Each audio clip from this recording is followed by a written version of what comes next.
Allora, buongiorno a tutti, sono Bonjour tout le monde, je suis Josie Caltagirone du Bureau pour la promotion de l'internationalisation de PISA. Donc, nous voilà pour la troisième rencontre dédiée au thème de l'internationalisation que nous avons défini au sein du projet Interreg Inagro. Aujourd'hui, on est ici avec monsieur l'avocat Alessandro Russo. Le thème d'aujourd'hui sera la gestion des paiements internationaux. Donc, les diapos ont déjà été envoyés à tous les participants. Cette rencontre sera également enregistrée et elle sera donc disponible pour tous les participants de la formation. Je laisse donc à la gestion de la matinée de cette rencontre à Monsieur Rousseau parce que si vous désirez faire une petite pause de 10 minutes, vous pouvez la faire quand vous voulez. Merci et bon travail.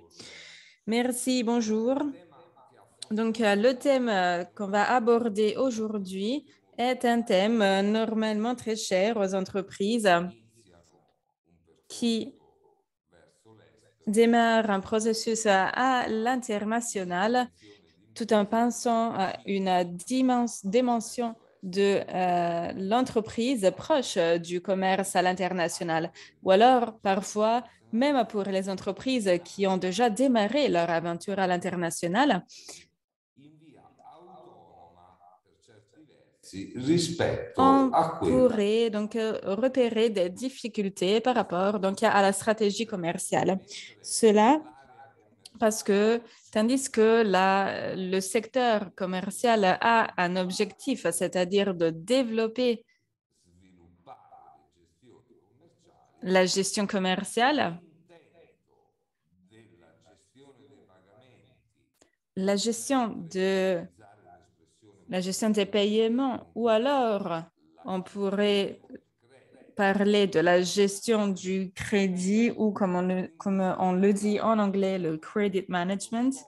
Alors, dans ce cas-là, le but n'est pas vraiment le développement des ventes et des volumes, mais alors de chercher à faire en sorte que les risques d'une perte de profit ou de recettes ou d'impayés est minime. Cela donc est un aspect qui nécessite une analyse au sein de plusieurs secteurs et les modalités d'analyse peuvent être différentes selon le secteur qui est pris en considération. Donc, dans le monde du secteur agroalimentaire, on peut quand même repérer différents segments. Donc, on peut imaginer des entreprises qui vendent des grands volumes de produits par rapport à une petite ou moyenne entreprise qui a un produit caractérisé par une production locale, une production localisée, un produit de niche, un produit lié à l'artisanat. Et donc, dans ces cas-là, les volumes de vente seront bien plus faibles et donc peut-être qu'il y a également une clientèle différente. Donc, le secteur agroalimentaire, bien évidemment, concerne également les distributions de grandes surfaces, mais dans ce cas-là, on parle donc d'un produit industriel. Pour l'Italie, on pourrait penser aux pâtes Barilla. Là, c'est en effet le premier exemple qui me vient à l'esprit. Ou alors, si on pense à la France, on pourrait penser à des types de vins. Donc, on pourrait dire que le vin et l'huile pour nous donner la possibilité de bien cartographier la situation. Donc, on a des entreprises de production viticole qui développent, produisent des grands volumes. Et alors, dans ces cas-là, les grandes surfaces représentent donc le canal préféré, mais au sein de la même entreprise, on peut avoir d'autres produits de niche, d'autres segments de produits. Et donc, ces produits-là concernent une chaîne de ventes de commercialisation complètement différentes. Donc, on peut penser au bar à vin, par exemple, ou alors au resto de haut niveau, de haute gamme. Et donc, au sein d'une grande entreprise qui est active dans le deux business, tout cela demande donc une approche différente selon le cas. Si j'utilise le même exemple, mais si je prends en considération une cave de production bien plus petite où on a une production bien plus limitée, alors cette petite cave aura des difficultés à avoir accès aux grandes surfaces. Et donc, peut-être qu'elle va se concentrer sur le secteur HoReCa, donc les hôtels, la restauration, etc., sans avoir une marque bien populaire ou alors répandue. Mais même dans ce cas-là, il est nécessaire d'avoir une approche à la gestion du crédit qui donne la possibilité à l'entreprise de peut-être on ne peut pas dire vendre à risque zéro, mais le but de la gestion du crédit est de créer un bon équilibre entre la variable de la gestion du risque du crédit. Et là, je vais vous donner un exemple. Donc, si une entreprise a 10 clientes, elle ne peut pas utiliser les mêmes conditions de paiement pour tous les 10 clients parce que sinon, on n'aura pas une bonne communication commerciale, une bonne fonction de marketing de relation qui est nécessaire pour les différentes chaînes de vente.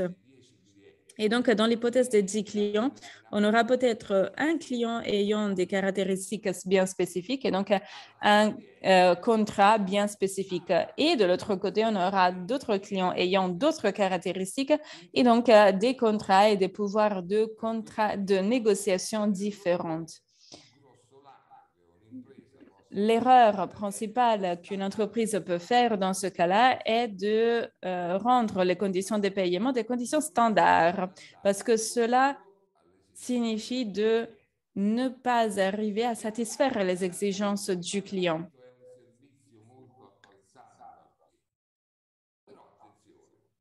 Il faut quand même faire attention parce que en tant que gestionnaire responsable du crédit, je ne peux pas dire on va améliorer les conditions de paiement pour tous les clients. De cette façon, je pourrais augmenter les volumes de vente. Ça, on ne peut pas le faire. On doit juste chercher à comprendre qui a des lignes de crédit meilleures et qui donc peut bénéficier de conditions meilleures de paiement.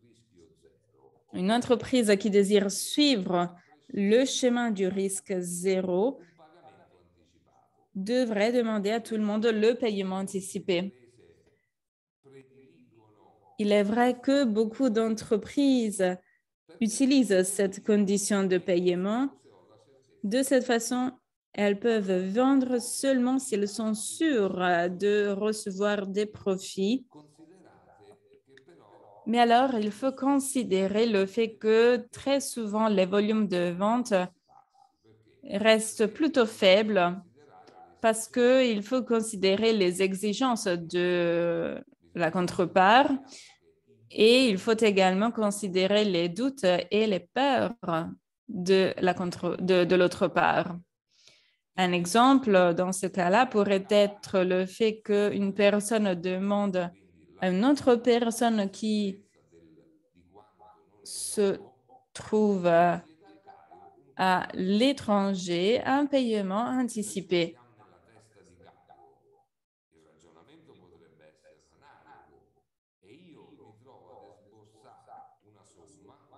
Mais dans ce cas-là, la personne qui se trouve à l'étranger devrait payer donc à l'avance pour recevoir des produits dans l'incertitude de effectivement recevoir les produits ou alors tout en sachant que le produit que la personne va recevoir peut ne pas répondre à ces exigences.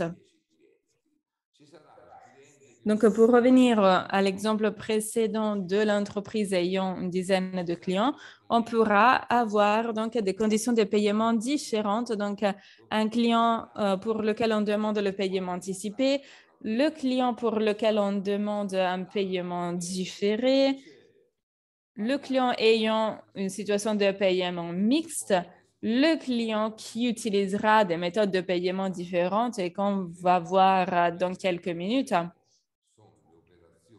Donc, par exemple, des opérations de documentaire où on a également l'intervention des banques dans les opérations de paiement. Donc, pendant cette formation, je vais chercher à vous expliquer d'un côté la modalité de paiement cash against document, donc encaissé envers la réception, au moment de la réception des documents, mais également la lettre de crédit. Il faut quand même savoir que la méthode de la lettre de crédit n'est pas tout à fait adaptée à des ventes ayant des montants limités pour donc une raison de gestion des coûts. Donc, quand je parle de gestionnaire ou responsable du crédit, là, je ne parle. Ça ne signifie pas forcément que chaque entreprise doit disposer d'une personne ayant ses capacités parce que, bien évidemment, sur la base de la dimension de l'entreprise, les rôles et les fonctions peuvent être divisés, partagés de façon différente. Là, je peux parler donc d'un sujet qui dédie une partie peut-être de son temps, de son activité professionnelle à la gestion de cet aspect-là, tout en cherchant à bien comprendre la politique commerciale de l'entreprise et à les orienter. En effet, s'il y a un manque d'un pouvoir de négociation qui ne permet pas de demander d'obtenir des conditions de paiement tout à fait favorables, l'entreprise pourrait se trouver devant une situation où elle doit forcément utiliser un paiement différé par rapport à la livraison de la marchandise.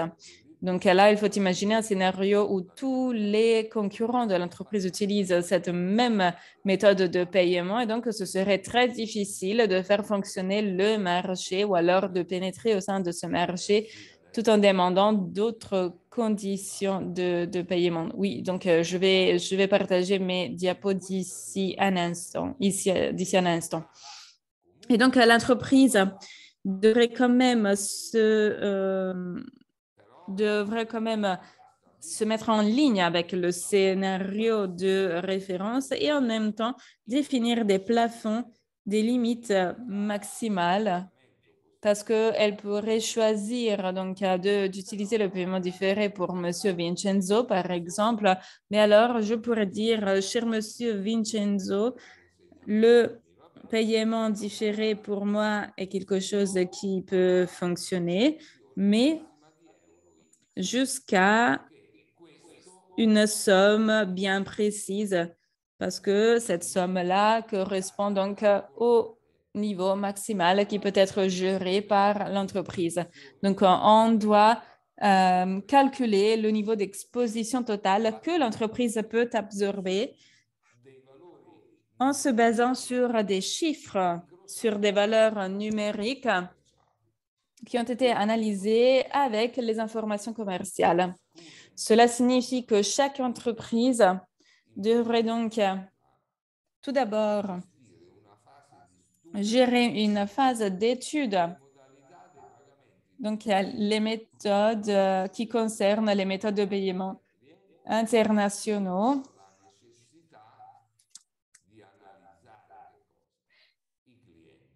Donc, il faut tout d'abord analyser les clients et l'environnement ou le contexte où les clients opèrent. Cela ne signifie pas qu'il y a une non-compréhension du marché, mais ça signifie que les variables du risque doivent donc être bien comprises. Les variables du risque concernent les facteurs internes et externes qui pourraient avoir un impact sur les recettes, les profits de la vente.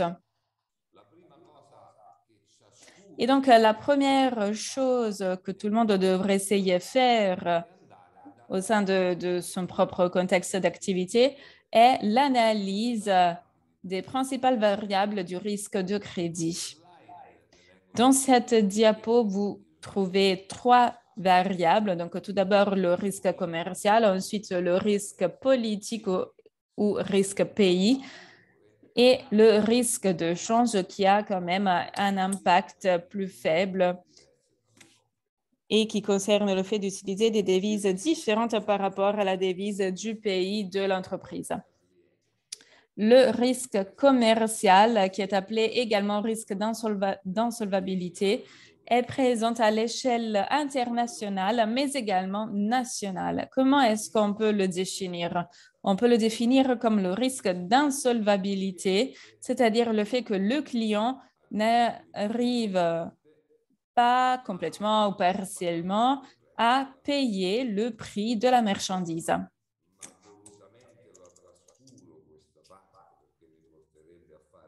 Et là, il y a également toute une autre partie que je ne vais pas donc mentionner, mais je peux vous dire que les paiements en retard génèrent donc un impact négatif sur l'entreprise. Le risque d'insolvabilité concerne le fait qu'une personne vende à une autre personne, utilise un paiement différé par rapport à la livraison de la marchandise et la seconde personne, pardon, ne fait pas le paiement. Pourquoi ça? Parce que le risque commercial ou risque d'insolvabilité peut déjà être divisé en 2 parties, c'est-à-dire le risque d'insolvabilité de droit et le risque d'insolvabilité de fait. Le risque d'insolvabilité de droit concerne le fait que la seconde personne se trouve dans une situation d'insolvabilité. Et donc, la situation la plus dangereuse est le fait que la société de cette seconde personne fait faillite. Et donc, qu'est-ce qui se passe dans ce cas-là? Et là, c'est la même chose pour tous les systèmes juridiques, non seulement pour le système italien et français qui sont très semblables. Donc, quand une entreprise fait faillite et donc se trouve dans une situation d'insolvabilité, tous les crédits sont bloqués, tous les crédits sont gelés. Et qu'est-ce que ça signifie? Ça signifie que toute personne ayant un crédit envers cette personne ne pourra pas procéder avec des actions de recouvrement de dettes et les actions qui avaient déjà été mises en place sont interrompues. Et donc, dans une situation de ce type, quand l'état dans la situation d'insolvabilité est déclarée, les créditeurs doivent attendre les résultats de la procédure. Donc, les créanciers doivent attendre les résultats de la procédure. Ensuite, il y a également des procédures immédiates où les créanciers acceptent une réduction du montant dû, mais en tout cas, l'insolvabilité de droit présente tous ces aspects-là. Et ce sont les aspects les plus complexes et difficiles à gérer, mais également les aspects les plus faciles à prévoir si pendant la phase d'analyse, on a bien cherché à comprendre, on va dire, l'état de santé du client. Et donc, on va se comporter par la suite. Le risque d'insolvabilité de fait, de l'autre côté, représente une situation différente. Donc, une personne vend à une seconde personne qui est en bonne santé, on va dire, mais qui décide de ne pas payer pour la marchandise. Et donc, la première personne, dans ce cas-là, peut démarrer une action de recouvrement de dette et donc chercher à recouvrer, on va dire, le montant qui est dû. Donc, moi, je suis un avocat et donc, ce type d'activités font partie de mon activité, de ma profession au quotidien. Mais ce que je dis à chaque fois, c'est qu'il faut investir des ressources dans l'action de recouvrement. Et donc, quand on parle d'un crédit international, les coûts pour une action de recouvrement sont bien plus élevés et l'incertitude du résultat est également plus élevée, notamment quand il y a une relation ou alors un rapport hors Union européenne. En effet, quand on parle de l'Union européenne, on peut parler d'un droit d'insolvabilité qui est harmonisé et on peut affirmer qu'il y a des instruments juridiques qui facilitent donc le recouvrement de dettes. Mais quand on va sortir de l'Union, quand on sort de l'Union européenne, alors il y a bien plus de difficultés. Et donc, par conséquent, malheureusement, les coûts sont plus élevés. Donc, l'insolvabilité de fait demande une analyse au préalable, donc le fait de bien réfléchir sur la possibilité de démarrer une action commerciale ou non. Là, je vais vous donner un exemple qui se base sur mon expérience personnelle et qui date d'il y a une semaine, plus ou moins. Donc, j'ai été contactée par une entreprise et peut-être on peut l'utiliser également comme matière à réflexion. Donc, cette entreprise m'a contactée parce que elle avait vendu des produits en Grèce. Les produits en question étaient des pâtes et cette entreprise avait vendu des pâtes à des importateurs de produits agroalimentaires. Après avoir payé les livraisons plusieurs fois, en février 2022, cette entreprise ou cette personne n'a pas payé une livraison de 7 000 ou 8 000 euros. Et donc, l'entreprise italienne me demande si il y a la possibilité de recouvrer ce crédit car l'importateur ne répond plus ni au téléphone ni aux emails. Donc, la réponse est oui, il y a une modalité qu'on peut utiliser. Les deux parties se trouvent au sein de l'Union européenne. Il y a un instrument pour entrer en contact avec l'importateur, mais après ça, donc, l'action doit être menée en Grèce. Donc, sur un montant de 7 ou 8 000 euros, les coûts à payer pour ce type d'action correspondent plus ou moins à la moitié du montant. Puis, bien évidemment, si l'action a succès, le débiteur devra payer tous les charges juridiques. Mais alors, si le débiteur a fait faillite et donc n'a pas un patrimoine suffisant pour donc, payer ces montants, alors il y a le risque.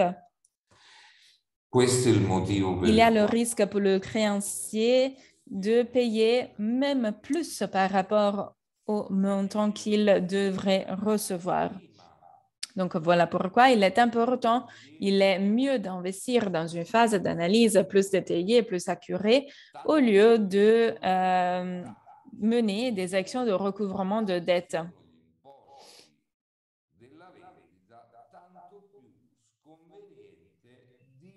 En effet, si les montants de la vente, si le montant de la vente est limité, alors ce sera encore plus cher de mener des actions de recouvrement de dettes.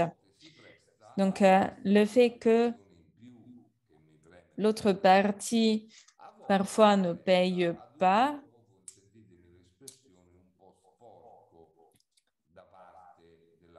peut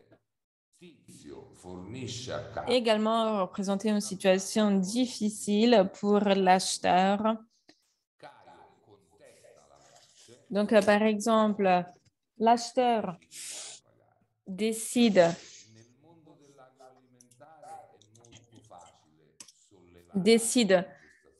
de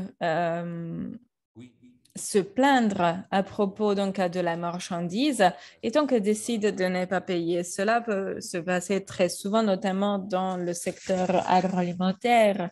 Et des fois, ces contestations n'ont pas des bases réelles.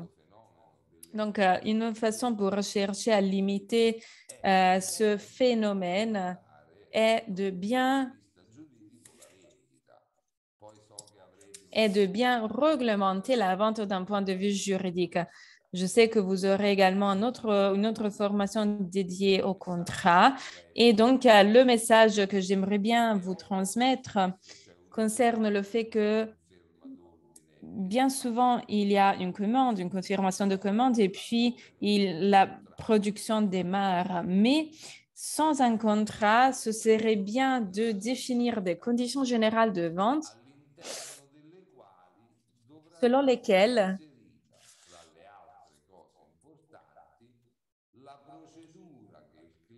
on doit définir la procédure que le client doit mettre en œuvre en cas de non-conformité du produit.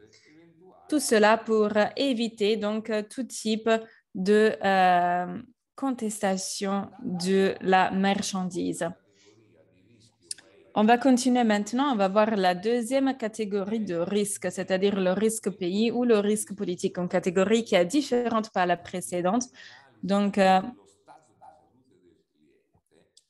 dans ce cas-là, l'analyse du risque pays demande une analyse en profondeur et détaillée à propos du contexte d'action ou du contexte dans lequel notre client opère. Donc, on doit se poser des questions, c'est-à-dire pourquoi est-ce que le client pourrait ne pas payer? Et dans la diapo, vous voyez des éléments qui sont parmi les plus connus, les plus populaires, on va dire. Par exemple, donc un problème de guerre civile ou alors de conflit avec d'autres pays, des événements graves, donc des tremblements de terre ou alors d'autres types d'événements graves, le défaut d'un pays. Donc, pendant les derniers jours, on entend très souvent le problème des céréales en Ukraine qui ne sont pas donc livrées maintenant dans d'autres pays et cela génère des problèmes donc dans les pays d'importation. Cela pourrait donc amener à une réduction de l'économie des pays importateurs et le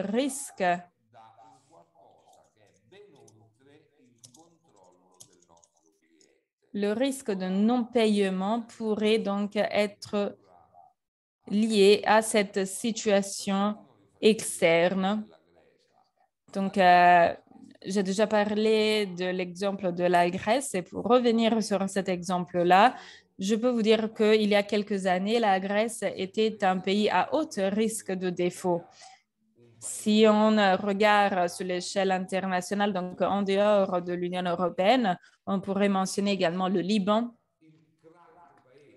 Donc, ça signifie une situation d'extrême difficulté du pays. Et là, on a donc des exemples sur grande échelle, mais il y a également d'autres variables à prendre en considération, des variables qui parfois sont moins évidentes.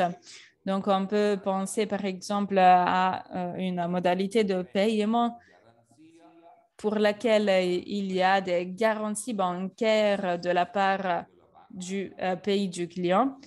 Mais qu'est-ce qu'il se passe si cette banque fait faillite? Et donc, il y a le risque bancaire. Ou alors, on peut imaginer d'avoir fait une fourniture, une livraison à une grande entreprise basée dans un autre pays. Et si cette entreprise est fait objet d'une nationalisation, ou alors une autre situation qui concerne la livraison, le transport des marchandises, concerne la présence des taux de corruption. Et donc là, on peut penser à des pays en voie de développement où les marchandises pourraient être bloquées aux douanes de façon volontaire ou pas volontaire, ou alors, dans le cas du secteur agroalimentaire, la marchandise pourrait faire l'objet de contrôles spécifiques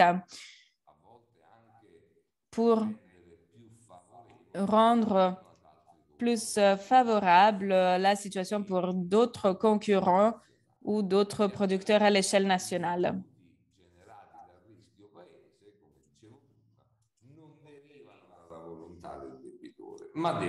Et donc, ça ne dérive pas de la volonté du débiteur. Et si l'on regarde au passé, dans la réalité, dans le cadre européen, on a vu vraiment des pays impliqués dans des problèmes financiers comme la Grèce, le Portugal. En fait, si on pense à une défaillance totale d'un pays, il est difficile de trouver un pays aujourd'hui, mais quand même pour la vente des marchés étrangers, on a beaucoup d'exemples. Si on pense à des marchés de référence, peut-être que quelqu'un pourrait dire le monde italien ou français est intéressé aux parties du monde qui ne sont pas très risquées, donc il n'y a pas trop de risques. Donc les produits exportés aux États-Unis, par exemple, au Canada ou dans d'autres pays qui n'ont pas trop de risques. Mais moi, personnellement, je ne suis pas trop d'accord parce que j'ai connu beaucoup d'entreprises qui, grâce à une politique et une bonne politique, une stratégie commerciale, ont été en mesure de trouver une niche de marché dans un pays tiers où des grandes marques n'investissent pas trop, mais que peut-être ça peut être une bonne solution pour d'autres marchés nationaux. Donc, il faut toujours évaluer la situation actuelle dans chaque pays. Je voudrais souligner un autre élément, donc analyser le client, analyser le pays.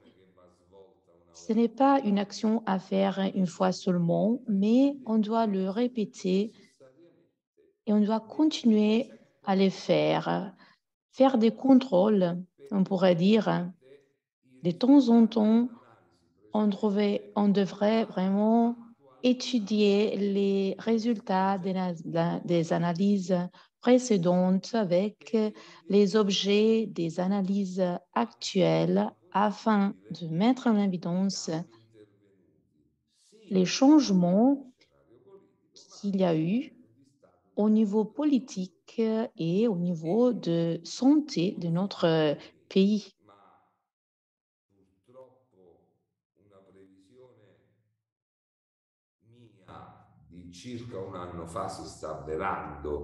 Je voudrais partager avec vous une prévision que j'avais déjà faite sur le présent qu'on est en train de vivre. Je l'avais déjà prévu il y a quelques années.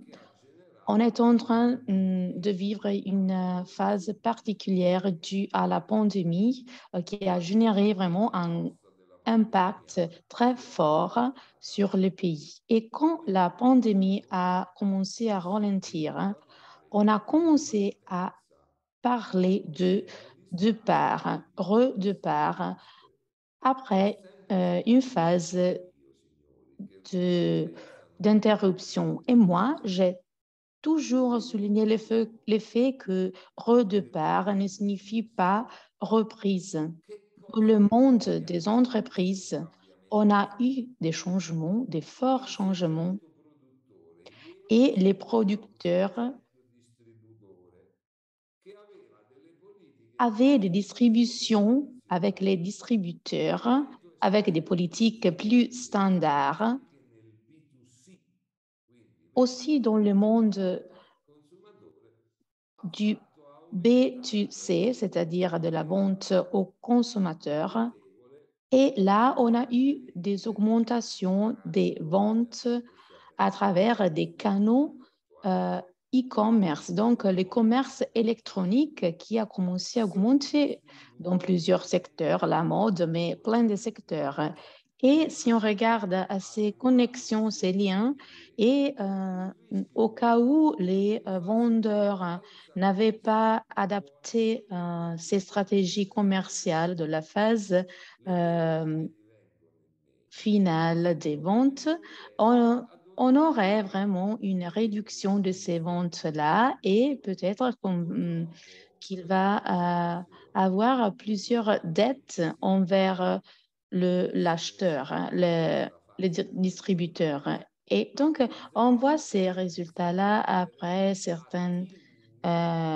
les premières phases. Et donc, on commence à voir les premiers cas d'insolvabilité. Au début, on voit des retards de paiement et ensuite, on pourrait voir des retards qui font l'objet des retards de la part du distributeur. On a aussi vu une modification sur les délais de paiement, mais parfois, on arrive au manque de paiement. Et dans cette phase, au milieu, on a des risques parce qu'on continue à fournir le client, mais sans faire des interventions, des stratégies politiques nouvelles de distribution. Et à la fin, on pourrait passer du retard de paiement à un manque de paiement avec des problèmes véritables qui existent. La dernière variable à considérer est le risque de change. Moi, je le vois sur l'achat des matières premières, mais aussi sur la vente à l'étranger, donc achat et vente à l'échelle internationale. Donc, les risques de change dérivent des fluctuations de devises et je voudrais souligner que ces fluctuations peuvent être importantes entre devises qui sont considérées fortes aussi. Et on a ce risque de change quand on a l'échange de la marchandise qui est différente par rapport au prix qui sera appliqué. Ensuite, si on a la comparaison entre euro, dollar, on pourrait prévoir des fluctuations minimales et donc l'entreprise peut décider de soutenir ce risque. Il est évident qu'on doit vraiment prévoir les marges qu'on peut avoir sur les produits. Parce que si on a une marge de 30%, je peux soutenir des fluctuations de 3%, mais si j'ai une marge de 9%, alors avoir un risque de 3%, ça signifie avoir des risques un peu plus élevés, donc il faut faire attention. Et si l'impact des fluctuations est fort, on devrait utiliser des instruments financiers qui peuvent déplacer ce risque d'échange sur un autre individu ou sur une institution comme les banques, par exemple. Voilà les risques donc les plus importants. Mais ensuite, si on imagine une nouvelle entreprise qui commence par l'analyse des risques et ensuite on continue avec la phase des prises de décision. Donc, l'entreprise devra établir les conditions de paiement. Et je pense que faire ce type d'analyse est important aussi au niveau des clients à l'intérieur. Mais quels sont les aspects à considérer dans la phase de la décision, le moment où le paiement sera effectué, donc quand le paiement sera effectué, où ce paiement sera fait et cette deuxième variable dépend vraiment du résultat de l'analyse du risque du pays et ensuite comment le paiement sera effectué, par quelle méthode. Quand on parle du quand, on peut avoir trois moments différents du paiement. Le paiement peut être effectué donc à l'avance, donc avant de la remise des marchandises. Ensuite, donc différé, on peut avoir le paiement différé ou la troisième option est un paiement contextuel au moment de l'opération. Donc, on doit analyser la différence entre la remise de la production des produits, des marchandises et le paiement. Donc, à l'avance, différé ou contextuel.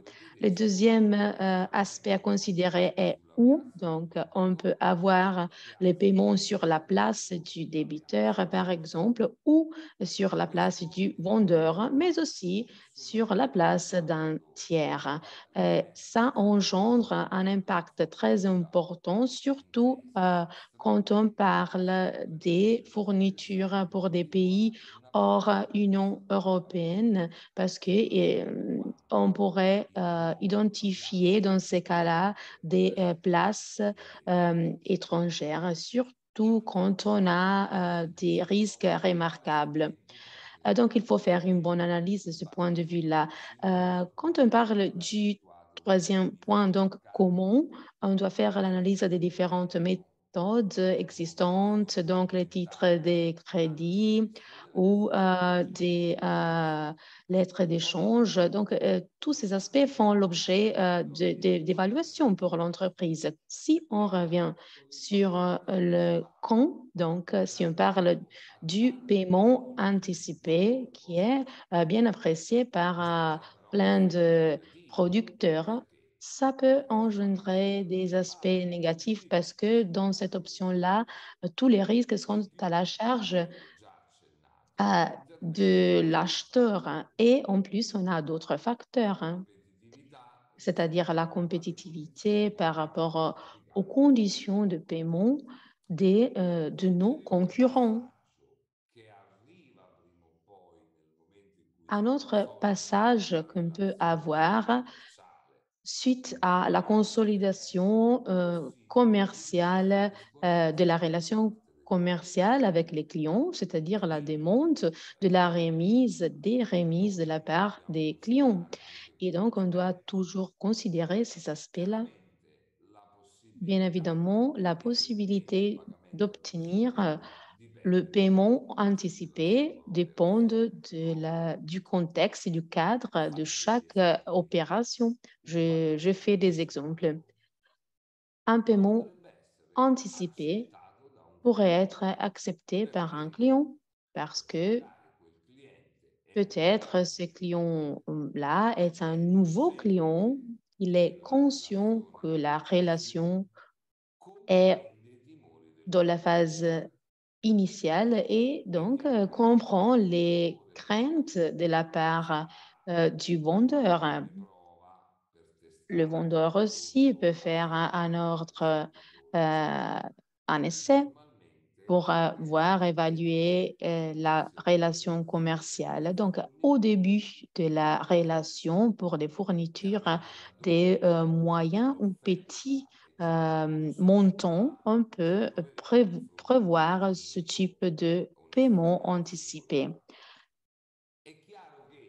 Il est évident que quand on parlait d'analyse du cadre de la contrepartie, si mon client a son siège, ses bureaux dans un pays dit très liquide, il est plus facile d'obtenir ce type de paiement anticipé. Mais si on a des aspects plus complexes sur la chaîne de distribution, si je pense par exemple aux relations B2B et on doit vendre à d'autres individus qui doivent payer ensuite. Donc, on a vraiment des relations interconnectées. Les délais seront plus longs et donc, il serait plus difficile d'exploiter ce type de paiement-là et donc les paiements anticipés. On a toujours des plafonds à considérer, des sommes à considérer. Pour ce qui concerne le deuxième aspect, les demandes des remises de la part du client, parfois on a des effets boomerang de la part des clients parce que si les clients commencent à payer en avance, il est en mesure, il ressent être en mesure de demander des remises. Et donc, on a vraiment ce cycle de relations qui commence entre le client et le producteur. Donc, une fois que on peut donner ces remises à nos clients, il est difficile d'interrompre ce cycle, cette relation. Donc, voilà un nouveau risque. Et ensuite, on a beaucoup de risques à la charge du vendeur et donc c'est ce dernier qui doit décider si appliquer les remises et quelles charges il peut faire, il peut, euh, euh, il peut gérer. Ensuite, quand on parle euh, de l'équilibre entre le paiement en avance et fait ensuite est le paiement contextuel parce qu'on a le paiement différé et ensuite le paiement contextuel.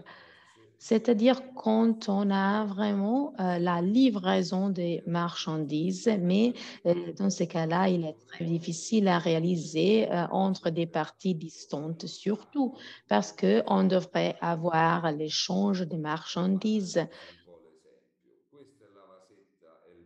Par exemple, je vous amène un exemple. J'ai une production de confiture. Euh, je reçois 2 euros. Et quand il y a la remise des marchandises, ça dépend de où cette remise est faite, c'est-à-dire les entrepôts, le magasin, les vendeurs, l'acheteur, un lieu, une place tiers. Donc, il faut considérer tous les aspects. Si le vendeur dit, par exemple, je vous donne le 27 de mai, du mois de mai les marchandises et je veux avoir les virements bancaires ou d'autres paiements anticipés, pas anticipés à l'ordre, mais un peu anticipés par rapport à la remise des marchandises. Et au contraire, on peut avoir la remise des marchandises et ensuite vraiment le paiement. Donc, il y a toujours des délais de temps, même minimal. Donc, il est très difficile d'avoir un paiement contextuel précis. Mais on a le risque, dans ces cas-là, pas de manque de paiement, mais plutôt de retirer les marchandises. Si l'on imagine des entreprises qui mettent des marchandises à la disposition des clients avec des conditions de paiement pour les acheteurs qu'ils doivent avoir déjà fait des paiements, euh, on peut parler des paiements contextuels dans ces cas-là aussi. Et le risque est que notre acheteur décide de ne retirer pas les marchandises. Et dans ce cas-là, je veux souligner plusieurs aspects. Tout d'abord, est-ce qu'on parle de produits personnalisés dans ces cas-là? Donc, j'ai fait des bouteilles de vin avec des étiquettes qui sont personnalisées avec la marque du client. Dans ces cas-là, je pourrais avoir un problème. Hypothèse numéro 2, le produit n'est pas personnalisé et donc les vendeurs pourraient décider, il peut demander des remboursements, mais au même temps, il peut décider de prendre ce produit et de le vendre à d'autres clients. Voilà, c'est une opération très il y a beaucoup de risques, on peut le faire, mais il faut évaluer cette possibilité, mais il faut l'inclure dans le contrat. Donc, monsieur, ou quand même envoyer des courriels, des communications, il peut dire monsieur bien qui, si vous ne retirez pas vos marchandises, je vais vendre mes marchandises à d'autres acheteurs. Mais on doit prévoir des contraintes à l'intérieur des annexes, à l'intérieur du contrat, parce que si on ne les fait pas, on a vraiment des problèmes avec nos acheteurs. Donc, il faut spécifier tous ces aspects-là, parce que quand on parle des produits agroalimentaires, surtout, on a des délais de commercialisation précis, parce que sinon, on parle de perte. Un autre aspect sur lequel on devrait réfléchir concernant le paiement contextuel est que il arrive souvent que le paiement contextuel est effectué par au contexte marchandise vers paiement, mais ça signifie document des marchandises euh, livrées à l'acheteur face à l'argent. Et donc, on parle du CAD, comme on l'avait déjà dit au début de cette matinée. Donc, on parlerait dans ces cas-là de Cash Against Documents, sigle anglais qui signifie argent contre document. Donc, on a parlé du quand et maintenant on passe au comment. Donc, quels instruments de paiement utiliser? Ces choix-là dépendent de la relation entre vendeur et acheteur, mais si on enlève les paiements avancés,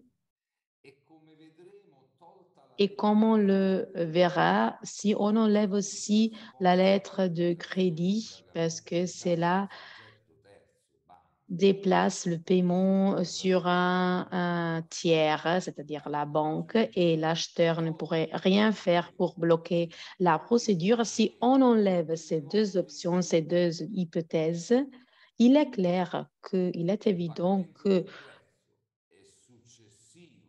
si le paiement du prix est fait suite à la remise des marchandises, le risque potentiel de manque d'encaissement est égal à 100. Qu'est-ce qui se passe donc?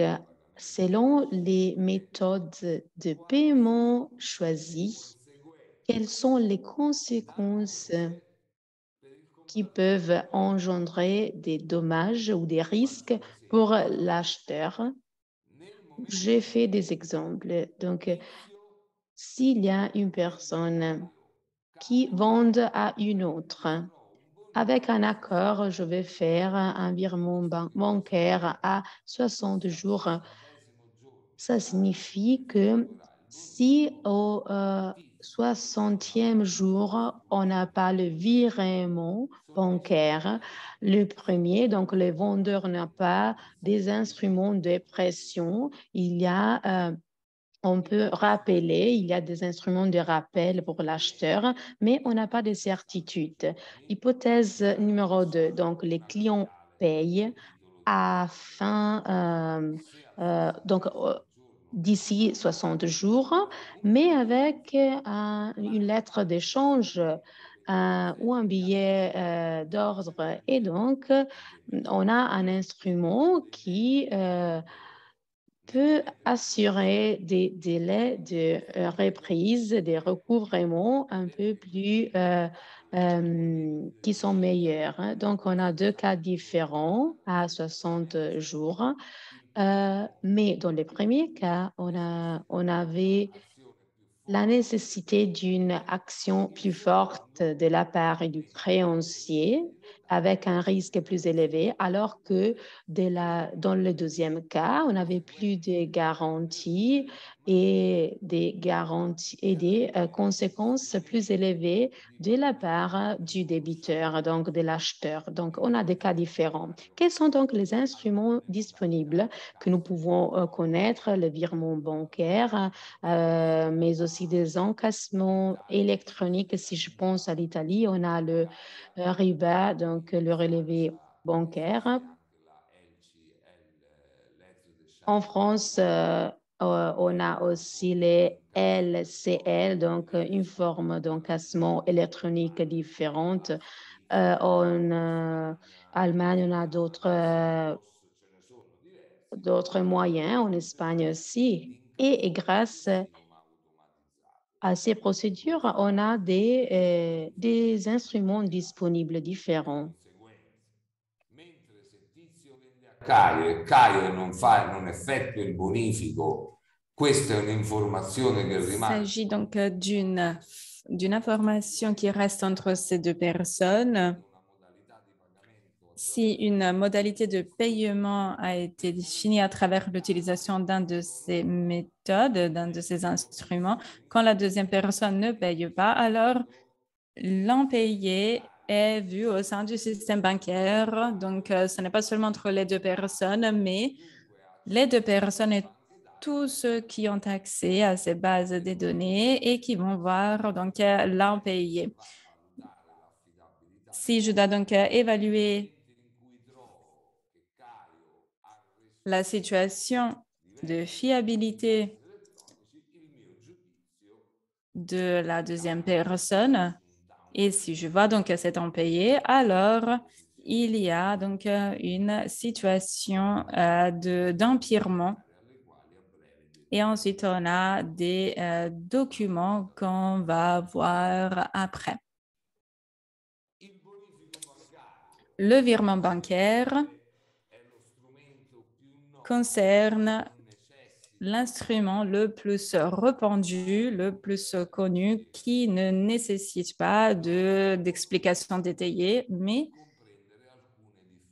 il vaut mieux de bien comprendre des différences. Donc, au sein de l'Union européenne ou alors au sein de l'espace économique européen,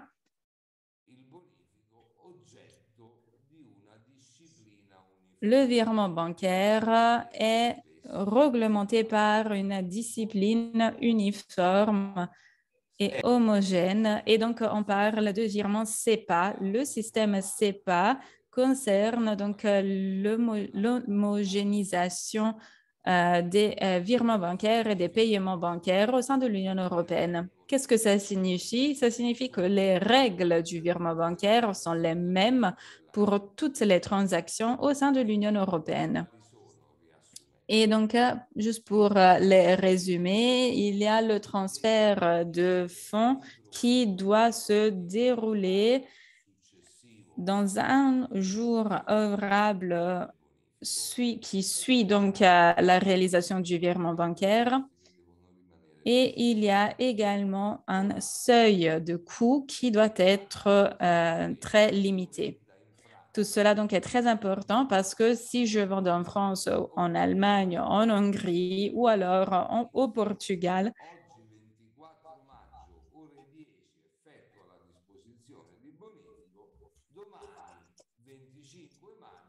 ça signifie que si je fais le virement bancaire aujourd'hui, la disposition de transfert aujourd'hui, alors demain, le virement sera reçu par la contrepartie. Ou alors, si je le fais un vendredi, le virement sera reçu le lundi ou le mardi. Donc, ce qui est important à comprendre est que si on doit effectuer un virement hors de la zone CEPA, hors de l'Union européenne, alors les délais de temps et les coûts peuvent être différents et peuvent varier sur la base en fonction du pays. Donc, quand un vendeur écrit au client en disant « tu dois me payer avant la livraison », en cas de virement hors Union européenne, on doit bien vérifier les délais de temps impartis parce que pour certains pays, peut-être qu'on aurait besoin d'une dizaine de jours pour recevoir donc, le virement. Une autre chose à prendre en considération concerne les coûts des virements bancaires. Là, je pense notamment à une petite entreprise qui réalise des ventes pour des commandes ayant un montant limité, des centaines d'euros par exemple. Puis, bien évidemment, ce serait bien d'avoir plusieurs ventes d'un montant d'une centaine d'euros, mais pour chaque vente, on aura besoin d'un virement unique. Et donc, quand il y a un virement hors Union européenne, si vous essayez de le faire à travers le système numérique de votre banque, alors vous aurez la possibilité de voir les différents coûts. Donc, les coûts peuvent être à la charge de l'acheteur, à la charge du vendeur, et donc, ou alors les charges peuvent être divisées entre le vendeur et l'acheteur. Dans certains cas, les coûts des virements bancaires sont assez élevés, donc ce serait bien, pendant les négociations de la vente, de souligner que chaque contrepartie devra se charger des coûts liés au virement bancaire. Là, je vous donne un exemple. Si vous devez faire un virement vers la Serbie, donc un pays qui n'est pas très loin de chez nous, mais qui ne fait pas partie de l'Union européenne, alors les coûts bancaires de la Serbie seront très élevés Et donc, par exemple, pour un virement de 400 €, vous devrez payer même 60 € de coût de virement bancaire pour la Serbie. Bien évidemment, cette différence diminue au fur et à mesure que le montant du virement augmente, mais si on parle d'un montant limité du virement bancaire, alors l'impact de ces coûts devient bien plus important. Donc là, en ce qui concerne le virement bancaire, je n'ai pas d'autre chose à ajouter ou à souligner. Ici, dans la diapo, vous pouvez voir ce que j'ai déjà partiellement dit. Et donc, par exemple, de vérifier les délais de l'encaissement définitif. Ça, je ne l'ai pas mentionné. Donc, souvent, le virement peut être revoqué avant la fin de la journée. Donc, ce serait bien de prévoir le fait que l'obligation du vendeur commence quand le virement sera effectivement reçu. Et là, on va passer à d'autres formes d'encaissement électronique dont je parlais auparavant. Donc là, on parle de certains instruments qui ne sont pas très répandus à l'échelle internationale, mais qui concernent notamment des ventes nationales. Donc, on peut imaginer une entreprise alpha italienne qui a une filiale dans un autre pays de l'Union européenne. Cette filiale gère les ventes sur le territoire national et donc, dans ce cas-là, on pourrait utiliser ce type d'instrument.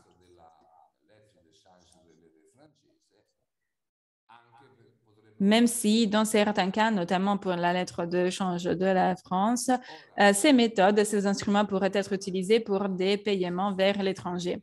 En Italie, par exemple, on a un instrument qui est appelé RIBA, donc le reçu bancaire. Il y a d'autres instruments similaires pour les autres pays de l'Union européenne.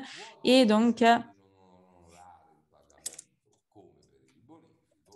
l'acheteur peut décider de ne pas payer à la date limite, mais cela va quand même causer un impayé.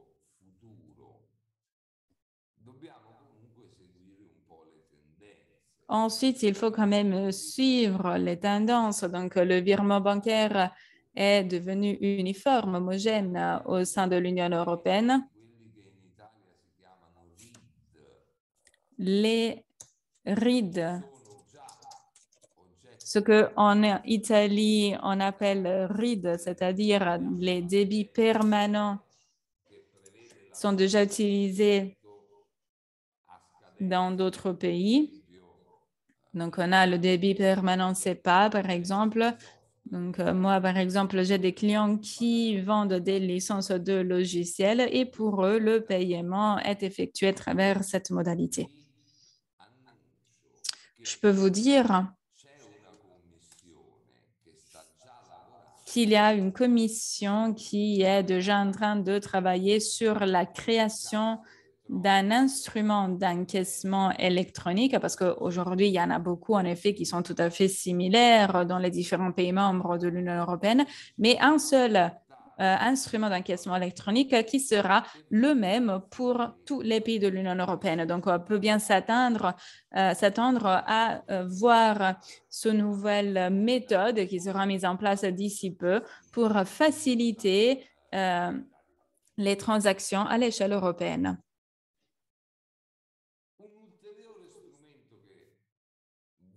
Un autre instrument qui est parfois utilisé pour des opérations ayant un montant limité est le chèque bancaire. Si on parle de chèque ou de lettre de change, alors il faut considérer que les deux méthodes sont considérées normalement comme des instruments de crédit. Qu'est-ce que ça signifie? Donc, tout d'abord, il faut dire qu'il n'y a pas une discipline uniforme des instruments de crédit dans tous les pays du monde. Donc, nous avons certains pays qui ont accepté les conditions de Genève, par exemple, de 1930 à propos de la lettre de change ou de 1931 sur les Tchèques. Et donc, il est clair que pour les pays qui ont accepté ces conventions, il y a une uniformité de règles, même si les règles adoptées ne sont pas exactement les mêmes. Mais un titre de crédit, un instrument de crédit est juste une pièce de papier, on va dire,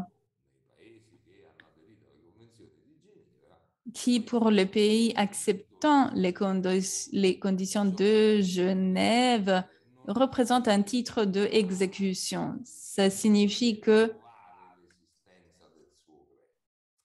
l'acheteur ne doit pas prouver l'existence de son crédit parce que cette pièce de papier est détenue par le créancier et si le débiteur ne paye pas, alors le créancier peut se refaire sur le patrimoine du débiteur. Peut donc décider de se refaire sur une somme du débiteur. Si alors le crédit n'a pas ce type de structure sous-jacente, si l'acheteur ne paye pas, alors le vendeur doit tout d'abord s'adresser à un juge. La décision du juge devient donc un titre exécutif pour se refaire sur le patrimoine de l'acheteur. Donc, le titre de crédit, en bref, permet d'agresser rapidement le débiteur qui n'a pas payé. Mais il faut faire une différence entre les deux instruments, donc le chèque et la lettre de change. Le chèque peut quand même prévoir un encaissement qui est sous réserve de bonne fin.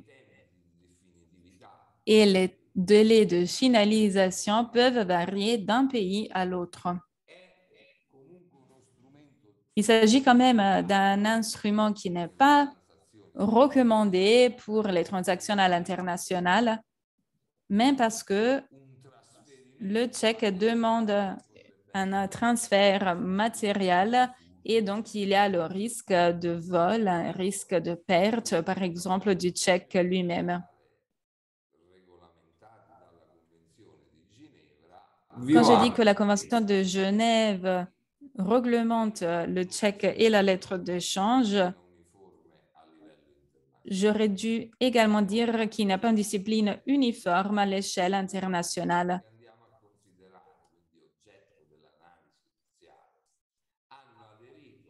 Mais en tout cas, si les deux pays ont accepté la Convention de Genève, il y a quand même cette uniformité des règles, mais les différences majeures existent entre le droit italien ou français ou allemand, donc le droit civil, par rapport aux pays de tradition anglo-saxonne où on a le common law. Le common law ne prévoit pas la catégorie des titres de crédit.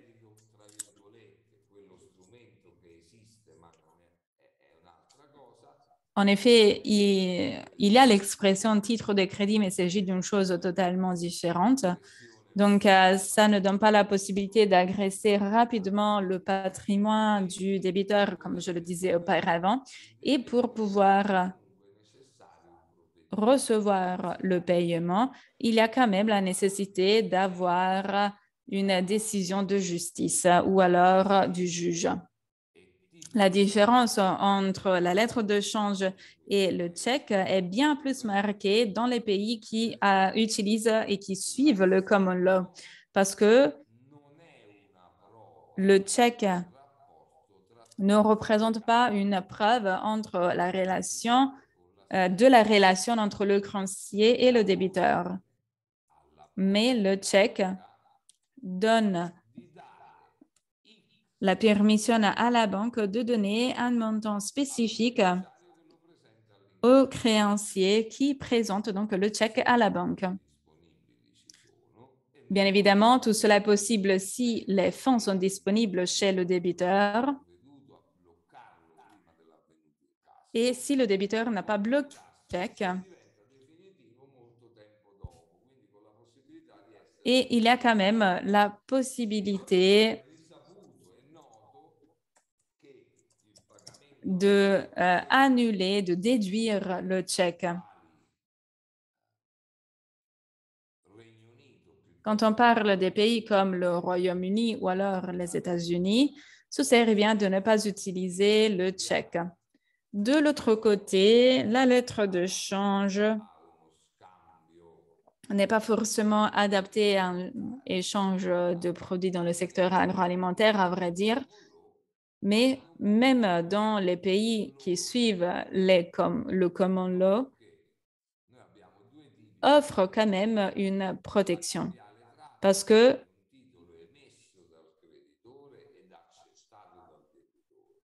en effet, il y a deux types de lettres d'échange. Donc, tout d'abord, la lettre d'échange traditionnelle, c'est-à-dire un titre émis par le créancier et accepté par le débiteur. Et ensuite, le billet à ordre, donc un titre émis directement par le débiteur. Il s'agit d'une promesse de paiement qui, dans les pays suivant le common law, génère une obligation contraignante. Donc, pourquoi est-ce que j'ai ajouté ces deux diapos concernant les titres de crédit pour cette formation? Parce que quand on parle de montant limité, on pourrait avoir des clientes proposant un paiement par chèque. Et comme je le disais auparavant, cela n'est pas tout à fait souhaitable, même à l'échelle nationale, à vrai dire, mais notamment à l'échelle internationale. Tandis que pour les lettres de change qui ne sont pas traditionnellement utilisées dans le secteur agroalimentaire sont très souvent des instruments proposés par un débiteur quand il a déjà accumulé plusieurs impayés, plusieurs retards de paiement et donc les parties trouvent un accord pour gérer les crédits en retard avec un plan de recouvrement.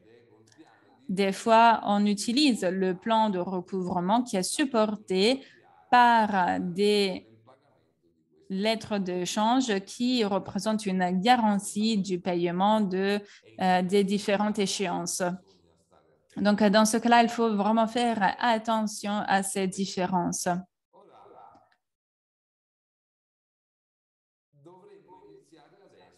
Donc maintenant, on devrait commencer à parler, on devrait aborder une deuxième partie, on va dire, de notre formation que j'avais déjà mentionnée en début de la matinée, qui concerne les opérations documentaires. Mais avant de commencer avec les opérations documentaires, avec l'explication, j'aimerais bien souligner des aspects qui caractérisent ces opérations documentaires. Donc, pourquoi est-ce qu'on parle d'opérations documentaires tout d'abord? Parce que, en vue du paiement d'un prix, ces opérations documentaires comportent un échange de documents entre les parties. Donc, de base, on utilise une méthode, toujours la même méthode qui est la suivante. Donc, les produits et les documents qui normalement sont livrés ensemble pour une opération documentaire sont séparés, sont divisés. si le produit est transporté, les documents qui concernent le produit sont transférés à travers un canal différent, c'est-à-dire le canal bancaire. Donc, si le vendeur divise la marchandise du produit, la marchandise arrive et sera livrée, les documents seront livrés parmi à travers l'intermédiaire bancaire. Et donc, pour donner la possibilité à l'acheteur de retirer la marchandise, on aura besoin d'une série de documents qui seront donc fournis par la banque du pays où l'acheteur se trouve. Donc, on doit tout d'abord diviser la marchandise de documents. On doit envoyer les documents à travers le canal bancaire. Et puis, selon les pays, les obligations des banques peuvent varier.